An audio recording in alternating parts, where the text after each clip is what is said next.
메타버스는 가상, 초월 등을 뜻하는 영어 단어 메타와 유니버스의 합성어로 현실 세계처럼 사회, 경제, 문화 활동이 이루어지는 3차원의 가상 세계를 가리키는 말입니다.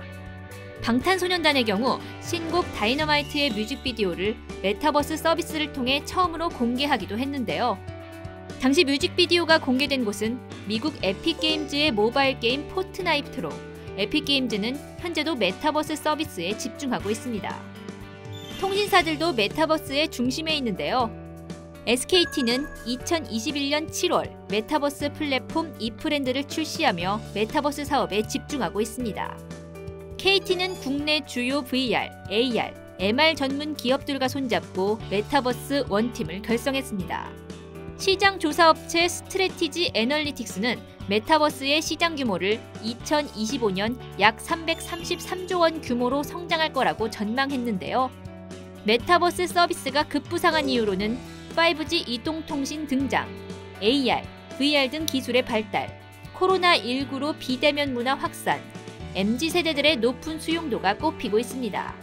제페토를 통해 우리나라의 메타버스 열풍을 일으킨 네이버의 경우 새로운 메타버스 생태계 아크버스를 선보이겠다고 밝히기도 했는데요.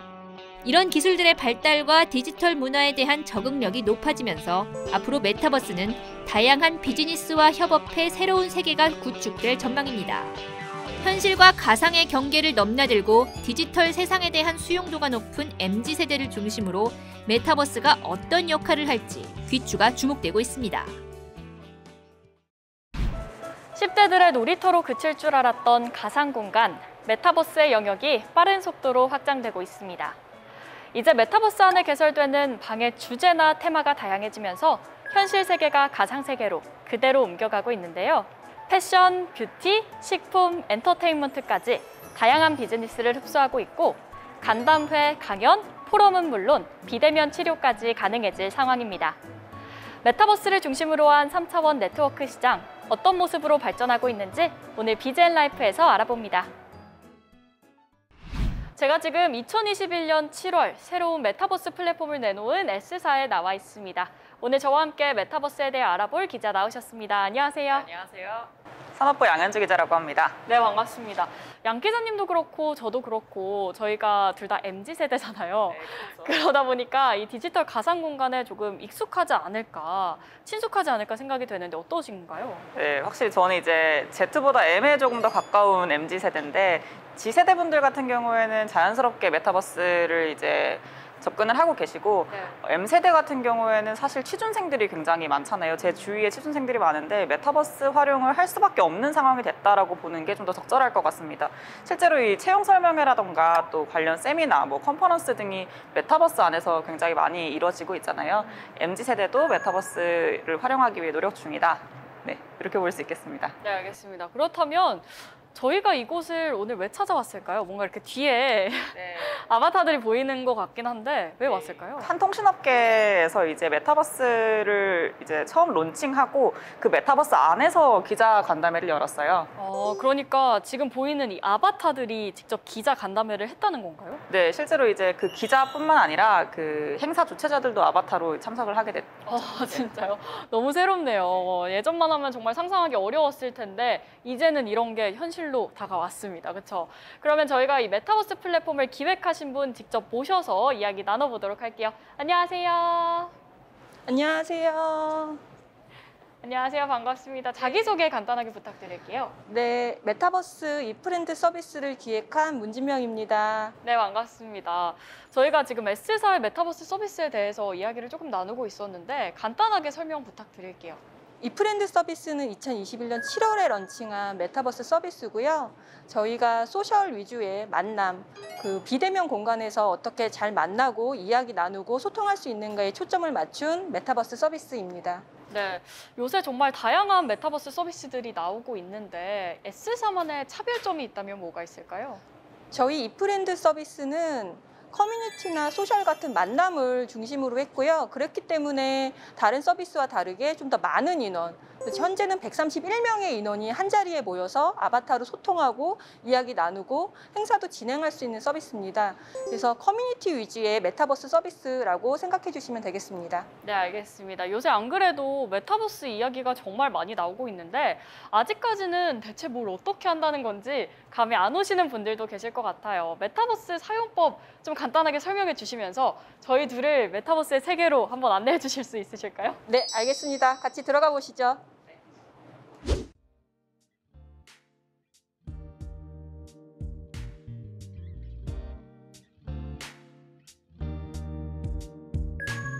네, 이프렌드에 접속하시면 바로 이프미를 선택해 주시면 됩니다.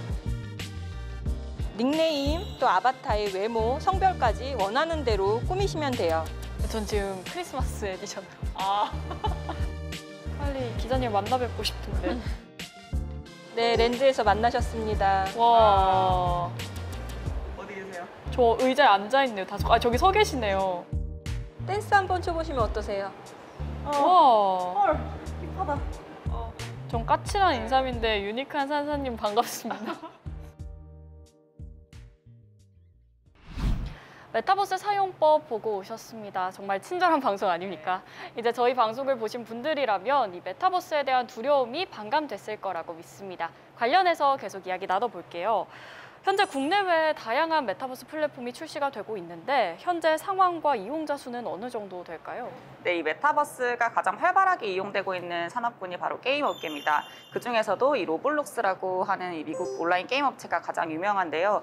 이 로블록스를 사용하는 실제 미국의 16세 미만 청소년들이 절반 이상에 달한다고 합니다. 이 국내 메타버스 플랫폼으로는 네이버 제페토, 또 SK 이프렌드가 대표적이고요. 실제로 이 메타버스 플랫폼 안에서 다양한 브랜드와의 협업이 진행되기도 하고 앞서 설명드린 것처럼 세미나, 관련 컨퍼런스 등 다양한 행사 등도 진행이 되고 있어요. 이 메타버스라는 게 사실 이제 최근에 너무 많이 얘기가 나오다 보니까 이 성숙한 산업이 아닌가라고 생각을 하실 수 있는데 사실 이 메타버스라는 산업은 지금 초기 단계에 불과하다는 입장이 많고요. 그만큼 그 시장 성장성이 굉장히 기대가 된다라는 부분이 있어요. 한 통계 전문 업체에 따르면 전 세계 메타버스 시장은 작년 한 해에만 약 35조 원 가량이 되고요. 오는 2024년에는 10배에 달하는 347조 원, 또 2030년에는 1,700조 원까지 성장을 할 거라고 예상을 하고 있습니다. 네, 알겠습니다. 2021년 7월에 S사에서 메타버스 서비스를 이제 출시를 하셨는데 출시는 2021년 여름이었지만 준비 기간은 꽤 됐을 것으로 예상이 되고 있거든요. 언제부터 메타버스 플랫폼을 준비했을까요? 저희가 AR, VR부터 시작해서 거의 업계에서 최초로 한 10년 전부터 계속 선두해 나가고 있었고요. 이 메타버스라는 게 지금 현재는 모바일 중심으로 이루어지고 있지만 결국에는 더 실감나고 현실을 뛰어넘는 가상세계가 되려면 AR, VR까지 연결이 되어야 됩니다. 그래서 AR, VR 플랫폼까지 준비하고 있고 한 10년 정도 계속 준비해왔고 이제 꽃 피웠다고 보시면 될 것 같습니다. 10년 전부터 이제 기술 개발을 하고 이 분야를 선도해 오셨다고 하셨는데 꽤 오래 전인 것 같거든요. 그런데 이 지금의 상황을 어떻게 읽고 메타버스 준비를 시작하셨는지도 또 궁금하고요. 메타버스 플랫폼을 출시하겠다고 생각한 이유나 목적이 또 있으신지도 여쭤보고 싶습니다. 예, 2019년 5G가 새로 텔레콤사들에서 런칭이 되면서 통신사들에서 5G의 계속 대표적인 서비스가 이제 AR, VR이었습니다. 그래서 2019년에 저희가 점프 AR, 점프 VR이라는 AR, VR 서비스를 런칭을 하게 됐고요. 그중에서 점프 VR 같은 경우는 이제 VR 디바이스로 볼 수도 있지만 그 안에 지금 이 프렌드 메타버스의 전신인 소셜룸이라는 서비스가 있었어요. 그래서 동일하게 아바타로 모여서 이야기할 수 있는 서비스를 미디어를 보는 것과 동일하게 한번 서비스를 제공을 해봤는데 사용자들 반응이 의외로 너무 좋은 거예요. 그래서 이게 VR로 했을 때 꼭 360도 비디오를 보는 것도 있지만 어느 공간으로 넘어가서 나를 대신하는 아바타로 사람들이랑 소통하고 싶다. 이런 니즈가 있구나라고 저희가 주의 깊게 보고 있던 와중에 코로나 사태가 생긴 겁니다. 그래서 비대면으로 할 수 있는 행사들이 너무 많이 원해졌고 이 오디오로 하는 것과 어떤 그 비디오 회의 같은 경우는 결국은 평면이잖아요. 그리고 딱 한 모습만 보이게 되고 이제 그런 것과 이 아바타로 어쨌든 건강과 모션과 표현과 감정 이런 다양한 것들을 하게 되는 상황에서 이거에 대한 사용자 니즈가 굉장히 높아졌다고 볼 수 있습니다. 그래서 2020년부터 저희가 이걸 메타버스 태동기로 보았고 준비를 해서 2021년 7월에 서비스를 런칭하게 되었습니다. 말씀해 주신 것처럼 이렇게 메타버스가 2021년에 급부상한 이후로 참 여러 가지가 꼽히고 있는데 어떤 배경과 이유가 있을까요? 앞서 팀장님이 말씀해 주신 것처럼 이 코로나19로 인해서 이제 비대면이 활성화된 게 가장 큰 원인이고요. MZ세대를 중심으로 이 메타버스를 하나의 소통의 장으로 선택을 하기 시작을 한 거예요. 그런데 이제 이 메타버스라는 플랫폼이 그 기존 온라인에서 제공했던 컨텐츠보다 좀 많이 차별화되는 컨텐츠를 제공을 하고 있잖아요. 실제로 또 실감나는 컨텐츠들도 많이 이제 MZ세대들의 그 니즈를 자극을 하고 있는 상황이고요. 더군다나 이제 디지털 화폐 발행 등으로 인해서 이 메타버스 안에서 또 새로운 경제 활동이 가능하게 될 수도 있겠다 이런 기대감이 또 반영이 되면서 다양한 기업 또 투자자 또 창작 활동 등의 메타버스 생태계를 또 새롭게 구성을 하는 이런 모습이 지금 이루어지고 있는 겁니다. 네. 포트나이트 게임을 만든 제작사 에픽게임즈 그리고 로블록스 같은 게임 회사들이 메타버스 서비스에 빠르게 진입을 하고 있고 우리나라 같은 경우는 N사가 또 메타버스 서비스로 먼저 선점하는 분위기였는데 이 가운데 S사의 메타버스 서비스가 갖고 있는 강점이나 차별점이 있다면요? 약간 그 파일이나 이런 그 동영상을 보는 중심으로 모여 있다 보니까 같이 이야기하고 소통하기가 굉장히 좋은 공간으로 짜여져 있어요. 그래서 굉장히 게임 같은 경우나 뭐 또 경쟁사 같은 경우는 넓은 공간에서 각자 그 공간을 탐험하고 약간 게임과 비슷하게 간다면 저희는 모임이나 소셜, 커뮤니티와 함께 이야기하는 커뮤니케이션 위주의 메타버스 서비스로 시작했다고 생각해 주시면 좋을 것 같습니다. 네, 알겠습니다. MZ세대와 기성세대가 메타버스를 받아들이는 데 있어서 어떤 차이점을 보일까요? 제가 이 질문을 받을 때마다 항상 네. 다시 여쭤보는 질문이 있는데 이제 MC 같은 경우에는 메타버스 안에서 다른 아바타 친구에게 선물을 주신다면 기꺼이 지불할 의향이 있으실까요? 네, 저는 지불할 것 같아요. 그럼 이제 MC분은 MZ세대신 겁니다. 이게 MZ세대와 기성세대를 가르는 가장 큰 차이점인데 MZ세대의 경우에는 이제 메타버스 안에서의 그러니까 온라인과 가상세계와 현실세계 인간관계에 큰 구분을 두지 않는다는 특징이 있어요. MC분처럼 이제 MZ세대의 경우에 그런 특징을 가지고 있기 때문에 메타버스 안에서 본인을 꾸민다거나 아니면 다른 친구들에게 선물을 준다거나 하는 것들이 굉장히 자연스럽게 이제 이루어질 수 있는 거고요. 그렇기 때문에 현재 메타버스의 이용자가 뭐 MZ세대가 지금 압도적인 부분도 있고 설명 주신 것처럼 이제 다양한 연령대로 확장이 되고 있는 부분이 있지만 이제 3040 세대를 끌어들이기 위해선 이제 메타버스 안에서 좀 이질감 없는 콘텐츠를 얼마나 빨리 또 킬러 콘텐츠를 얼마나 많이 만들어내느냐가 성공의 관건인 것 같습니다. 네, 알겠습니다. 이 플랫폼이 10대들의 놀이터로만 자리매김하진 않을 것으로 보이고 또 S사에서도 다른 방향으로 활성화시키려고 계속해서 노력을 하고 계시는 걸로 알고 있는데요. 앞으로 어떤 플랫폼으로 키워나가실 예정이실까요? 메타버스라는 것의 가장 큰 특징이 참여를 하면서 보상을 얻는다는 개념이 있습니다. 그래서 저희도 조금 더 즐겁게 참여하고 많은 랜드를 주최를 한다던가 많은 재능을 기부한 사람들은 그거에 따른 보상을 받을 수 있게 저희가 준비를 하고 있고요. 메타버스 세계에 맞게 저희도 NFT라든가 이런 부분에 첨단 기술을 접목할 수 있도록 지금 서비스에 준비하고 있습니다. 네, 알겠습니다. 국내외 메타버스 사업의 전망과 앞으로 또 시장의 성장 가능성에 대해서 한 말씀 해주신다면요. 메타버스 시장은 지금 태동기, 완전 초입이라고 생각이 되고요. 이 메타버스에서 지금은 아바타로 만나서 단순히 모임을 하고 뭐 또는 단순히 게임을 하는 상황이 있지만 정말로 이 안에서 직업이 생기고 메타버스 안으로 출근을 하고 또 메타버스에서 퇴근을 하고 뭐 생계를 이어갈 수 있을 만큼의 경제 활동이 가능하고 또 여기서 만나서 그 사람을 사귀는 학교를 대신할 수도 있는 그런 상황까지도 발전할 수 있다고 생각을 하고 있습니다. 네, 알겠습니다. 오늘 메타버스 플랫폼의 현황과 전망에 대해 확실하게 알 수 있는 시간이었는데요. 오늘 말씀 감사합니다. 감사합니다.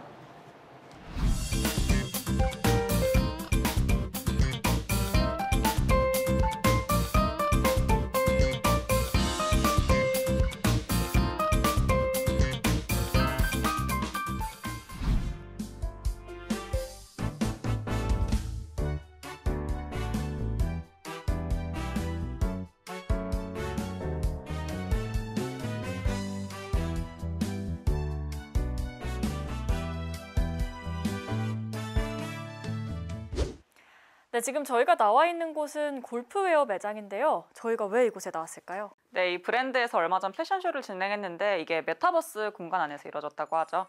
패션쇼를 메타버스 안에서요?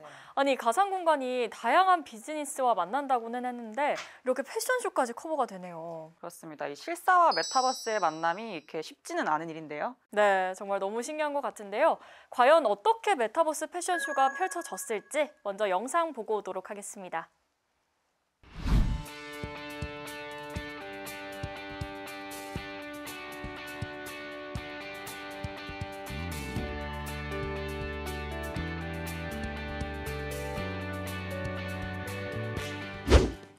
영상을 보고 왔는데 아바타가 아니라 실제 모델들이 걷는 모습을 가상 공간으로 그대로 옮겨놨더라고요. 네, 이 실사와 메타버스의 만남이 그렇게 쉽지는 않죠. 네, 그래서 저희가 관련해서 이 패션쇼를 만든 기획자와 기술자와 이야기 나눠보도록 하겠습니다. 안녕하세요. 안녕하세요. 네, 반갑습니다. 네. 패션 브랜드들이 메타버스와 손잡는 사례가 이전에도 좀 있었죠. 네, 사실 이 패션 브랜드와 메타버스가 협업하는 사례는 굉장히 많죠. 구찌나 나이키, 컨버스 같은 실제 브랜드 업체들이 메타버스 안에 입점을 해 있는 사례들이 많고요. 사실 이 값비싼 아이템들을 메타버스 안에서 단돈 몇만 원으로 이제 자기의 분신인 아바타를 꾸밀 수 있는 게 굉장히 매력적인 요소이기도 하잖아요. 네. 근데 이 주목해봐야 될 점은 이 패션 브랜드들이 좀 더 메타버스 안에서 구체적으로 행동에 옮기고 있다는 점인데요. 이전에는 이제 명품 로고가 박힌 가상 캐릭터를 메타버스 안에 구현하는 형식이었다고 하면 최근에는 이 브랜드 로고나 아니면 다양한 이제 그 제품들을 온라인 상표 등록을 하기 시작을 했습니다. 실제로 이 메타버스 안에서 실제 매출과 연결될 수 있는 구체적인 행동에 나선 거죠. 네, 그렇군요. 이 XR 버추얼 패션쇼를 메타버스 내에서 하게 되신 건데 이 패션쇼에 참여해야겠다고 결정하신 계기나 이유가 있으실까요? 원래 이 프로젝트는 이제 한국 컨텐츠진흥원에서 이제 주최하고 후원해주는 그런 프로젝트였는데요. 원래는 이제 아웃도어 브랜드들이 좀 관심이 많았던 프로젝트인데 지금 이제 위드 코로나 시대에 이제 골프 산업이 되게 많이 발전을 하고 또 골프 브랜드들이 되게 각광을 받는 그런 시대가 되면서 골프 브랜드로서는 유일하게 저희 브랜드가 함께 좀 이번 프로젝트에 함께 하게 되었습니다. 그렇다면 이 메타버스 내에서 진행되는 XR 버추얼 패션쇼의 특징이 있다면 뭐가 있을까요? 먼저 이제 골프장 필드나 그런 우주, 해외 이제 이런 부분에서 직접 이런 쇼를 보여준다는 그런 특징이 있는데 기존의 그런 가상 모델들이 나오는 과는 달리 실제 모델들이 실제 옷을 입고 이런 가상 공간 앞에서 워킹을 하면서 보여준다는 그런 생동감 있는 그런 부분들을 보여준다는 게 특징이라고 볼 수 있습니다. 네, 알겠습니다. 직접 해보시니까 실제 공간에서 이루어지는 패션쇼와 비교했을 때 어떤 점에서 준비 과정이나 결과의 차이점을 보였다고 생각하시나요? 일단 XR 패션쇼의 장점이라고 한다면 그 공간이나 장소에 구애가 없다는 거거든요. 그래서 저희가 파리라든지 골프장이라든지 이런 여러 가지 배경을 갖다 놨을 때 직접 거기서 찍을 필요 없이 스튜디오 안에서 가상 배경으로 해서 촬영을 하고 또 그때그때 따라서 날씨라든지 조명 같은 거를 즉각적으로 바꿀 수 있기 때문에 저희가 한 10명 모델이 5시간 정도 촬영을 했는데요. 보통 이거를 야외에서 찍게 되면 한 이틀 정도 되는 분량이에요. 그래서 그런 면에서 굉장히 효과적이라고 할 수 있겠습니다. 네, 알겠습니다. 메타버스 내에서 이런 패션쇼를 펼치기 위해서 기술적인 과정은 어떻게 되셨을까요? 네, 일단 가상의 공간을 저희가 3D로 만들고요. 그 다음에 모델의 동선을 예측을 한 다음에 모델과 가상의 공간을 합성을 하는데요. 보통 기존의 촬영 방식은 이제 계속 여러 번 테이크를 가서 찍어서 다시 편집을 하는 과정이라고 하면 이번엔 저희가 사전 시각화를 다 진행을 하기 때문에 거의 한두 번의 컷으로 완성이 될 수 있었고요. 이것들을 다시 편집을 해서 그 공간을 메타버스 공간으로 다시 옮길 수도 있고요. 그 다음에 그 촬영 소스를 커머스 같은 거 다시 재활용할 수도 있어서 훨씬 더 효율적으로 촬영을 했다고 말씀드릴 수 있겠습니다. 그러면 이 메타버스 내 패션쇼를 기술적으로 구현하기 위해서 가장 중요한 기술과 또 작업하시면서 어려웠던 점이 있다면 뭐가 있었을지도 궁금합니다. 일단 가장 중요한 기술은 저희 브랜드가 갖고 있는 컬러를 배경과 잘 어우러지게 캘리브레이션해서 이질적이지 않게 표현하는 것들이 어려웠고요. 그보다 더 중요한 것은 어떤 브랜드의 철학을 저희가 잘 이해해서 그것들을 화면으로 녹여내는 것들이었는데요. 기존의 골프 브랜드들이 약간 올드한 느낌이었다고 하면 요즘에 이제 젊은 층들이 많이 접하다 보니까 좀 더 발랄하고 다른 느낌의 그런 것들을 좀 화면으로 표현하기 위해서 많은 고민을 했었습니다. 네, 알겠습니다. 실제로 몇 명 정도의 고객이 패션쇼장에 입장을 하셨는지도 궁금하고 이후에 라이브 커머스와도 연결이 됐나요? 네, 저희 이번 XR 패션쇼 같은 경우는 이제 쇼를 할 때는 직접 라이브가 된 건 아니지만 쇼 직후에 이제 쇼를 이제 편집을 해서 하나의 그런 컨텐츠로 만들어진 다음에 쇼핑 라이브를 통해 가지고 한 2만 명이 넘는 접속자 수를 기록을 했고요. 또 저희 브랜드에서 봤을 때 또 기대 이상의 그런 세일즈까지 효과를 발생시켰던 그런 좋은 사례라고 볼 수 있습니다. 그렇다면 실질적으로 구매력을 높이는 데 있어서 이 메타버스 패션쇼가 많이 도움이 된 거라고 볼 수 있을까요? 사실 저희가 이제 그 세일즈를 하다 보니 세일즈가 주가 되다 보니까 뭐 엄청난 그런 숫자까지는 아니지만 그래도 이런 새로운 기술들이 접목되면서 이런 새로운 하나의 새로운 유통 채널이 될 수 있구나 하는 그런 점에서 되게 유의미한 그런 콘텐츠가 아니었나 싶습니다. 네, 알겠습니다. 라이브 커머스 시장이 언택트 시대에 맞춰서 굉장히 관심을 받고 있는데 그동안 어떤 과정을 통해서 발달돼 왔고 또 거기에 메타버스는 어떤 기능이나 변화를 더해줄 거라고 보시나요? 네, 이 라이브 커머스 시장이 메타버스에도 이제 속도를 내고 있어요. 왜 그런가 하니 이 라이브 커머스 자체가 이제 사용자의 상호작용 경험을 확장시키면서 성장했잖아요. 이 메타버스 같은 경우에는 오프라인, 그러니까 온라인에서 경험할 수 없는 오프라인 경험을 메타버스에서 실현시켜주는 거예요. 그러니까 라이브 커머스가 성장한 방식과 마찬가지로 소비자 경험을 한 단계 이제 높여주는 그런 유의미한 소비를 이끌어낼 수 있기 때문에 메타버스 시장에 좀 집중하고 있는 것 같다는 생각이 듭니다. 네, 알겠습니다. 이런 패션쇼를 한번 해보시니까 이후에 메타버스가 패션 시장과 유통 시장에서 어떤 역할을 하고 얼마나 중요한 플랫폼이 될 거라고 보시나요? 예, 요번 저희 메타버스 XR 패션쇼 같은 경우는 먼저 시간과 공간의 제약을 뛰어넘는다는 게 가장 큰 매력이라고 볼 수가 있고요. 예를 들어서 이제 그 모델들이 필드 골프장에 있는 모습을 보여주다가 갑자기 프랑스 파리 에펠탑 밑에서 또 골프를 치는 그런 모습을 연출할 수가 있었고, 이걸 보시는 고객들 또한 시간과 공간의 제약 없이 언제 어디서나 편한 공간에서 그런 쇼를 함께 하실 수 있었다는 그런 장점이 있습니다. 또한 이제 이런 부분들이 저희 브랜드 입장에서는 이런 좋은 소비자들의 브랜드 경험이 결국엔 구매로 이어지는 그런 좋은 새로운 유통 플랫폼이 되지 않았나 이렇게 보고 있습니다. 네, 알겠습니다. 앞으로 메타버스 기술에 대한 전망은 어떻다고 보시나요? 현재 지금 메타버스가 급격하게 지금 올라가고 있는데요. 메타버스에 완전히 몰입하기는 아직도 약간 좀 부족한 상태이죠. 그래서 저희들은 메타버스의 진입 기술이라고 합니다. 그래서 메타버스를 완전히 느끼기 위해서 현실과 메타버스가 절반 정도 섞인 XR이라는 기술을 진행을 하고 있는데요. 이번에 했던 패션쇼 같은 경우에도 완전한 메타버스는 아니지만 메타버스 직전 기술로 계속 그런 감성들을 좀 더 널리 알려줘서 실제 메타버스 세상이 열렸을 때 좀 더 이질감 없이 편하게 들어가게 할 수 있는 그런 여러 가지 시도들이 좀 많이 필요하다고 생각이 듭니다. 네, 알겠습니다. 가상과 현실의 경계가 사라지고 있다는 걸 실감할 수 있는 시간이었는데요. 앞으로 메타버스 플랫폼이 다양한 비즈니스와 어떻게 만나게 될지 더욱 기대가 되는 것 같습니다. 오늘 도움 말씀 감사합니다. 맞습니다. 가상과 현실의 경계는 얼마나 견고한 걸까요? 아바타라는 디지털 휴먼과 현실 속의 나는 어떤 정체성을 갖고 두 가지 세상을 오가게 될까요? 메타버스는 이런 질문을 던지며 빠르게 확산되고 있는데요. 메타버스는 시대의 변화를 상징하는 플랫폼으로 기록될 것으로 보입니다. 오늘 비젠라이프 여기서 인사드리겠고요. 다음 시간에도 다시 뵙겠습니다. 감사합니다.